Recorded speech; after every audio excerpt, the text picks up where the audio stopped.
तो ये गेम 1918 में क्यू में खेली गई थी।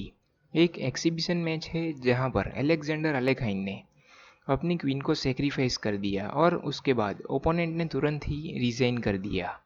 तो अलेक्जेंडर अलेखाइन वाइट पीसों के साथ है और ब्लैक के साथ अलेक्जेंडर इवेंसन। तो अलेखाइन ने शुरुआत की थी E4 से। E5, knight to C3 Vienna game, knight to F6 Falkbeer variation, bishop to C4, bishop to B4। तो ब्लैक यहाँ पर इस नाइट को एक्सचेंज करवा कर इस पॉन को लेना चाहता है, लेकिन अलेखाइन ने पहले F4 किया और ब्लैक ने इस नाइट को एक्सचेंज करवा लिया और आखिर में इस पॉन को ले लिया। और यहाँ पर वीडियो पॉज करके सोचिए कि अलेखाइन ने क्या मूव किया होगा। तो अलेखाइन ने बिशप टेक्स F7 चेक दिया और अपने बिशप को सेक्रीफाइस कर दिया। King takes bishop, queen to D5 check. और अभी आप देख सकते हैं कि जो बिशप दिया था उसके बदले में नाइट मिल रहा है। तो क्या इसे सेक्रीफाइस बोल सकते हैं? ना, ऐसे तो नहीं बोल सकते क्योंकि नाइट वापस मिल रहा है, लेकिन बोल भी सकते हैं। तो ब्लैक के किंग की पोजीशन बिगाड़ दी। तो ब्लैक का किंग अभी वीक हो चुका है। King to E8, queen takes knight, knight to C6, F takes E5, queen to E7 और प्रेशर बढ़ रहा है पॉन पर। तो अलेखाइन ने सपोर्ट लगाया नाइट टू F3 करके,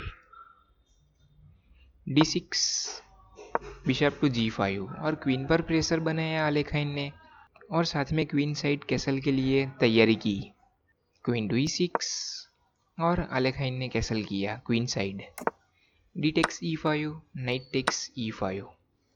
लेकिन ब्लैक इस नाइट को लेने जाता है तो यहाँ से रुक टू D8 चेक आ रहा है और फिर आप देख सकते हैं कि दूसरा रुक भी अटैक में जुड़ जाता और फिर किंग के पास कोई मूव बचता ही नहीं। तो नाइट को बीच में लाने के बाद वापस चेक आता रुक टेक्स नाइट से और क्वीन को बीच में लाना ही पड़ता और ब्लैक की क्वीन चली जाती।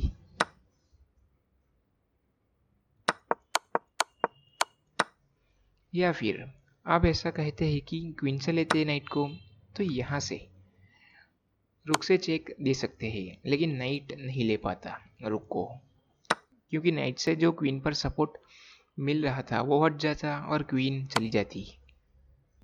और अगर किंग को मूव करते हैं तो वापस रुक टू F1 चेक और किंग आगे आने के बाद यहाँ पर क्वीन टू G4 और ये दोनों फाइल कवर है D और F और ये स्क्वायर बिशप से कवर है।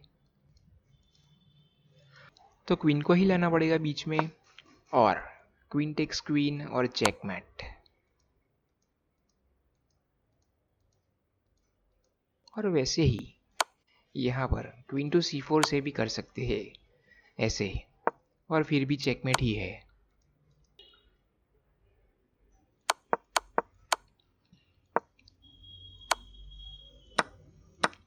तो नाइट टेक्स E5 के बाद ब्लैक ने इस नाइट को नहीं लिया और ब्लैक ने H6 किया। और एक आखिरी बार सोचिए कि अलेखाइन ने क्या मूव किया होगा। तो अलेखाइन ने अपने बिशप को ना बचाकर अपनी क्वीन को सेक्रीफाइस कर दिया और क्वीन टेक्स नाइट चेक के बाद ब्लैक ने यहाँ से रिजाइन ही कर दिया, क्योंकि ब्लैक इस क्वीन को लेने जाता है तो रुक टू D8 से चेकमेट आ रहा है।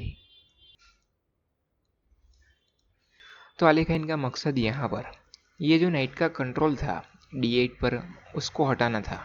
अगर यहाँ पर क्वीन टेक्स क्वीन आता है तो भी रुक टू D8 चेकमेट ही है।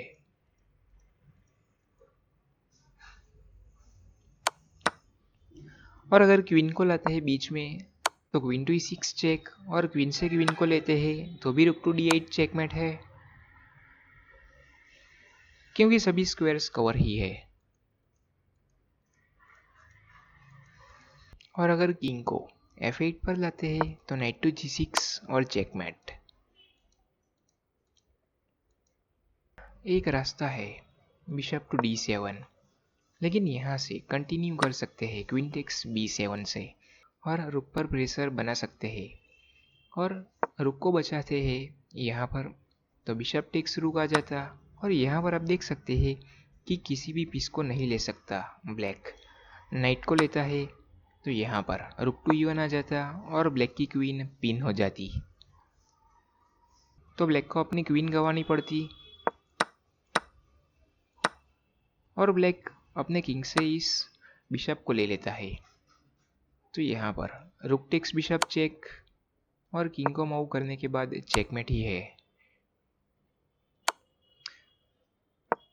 तो ब्लैक को चेकमेट को बचाने के लिए रुक को लेना पड़ता और ब्लैक की क्वीन चली जाती और एंड गेम में जाकर ब्लैक को रिजाइन करना ही पड़ता।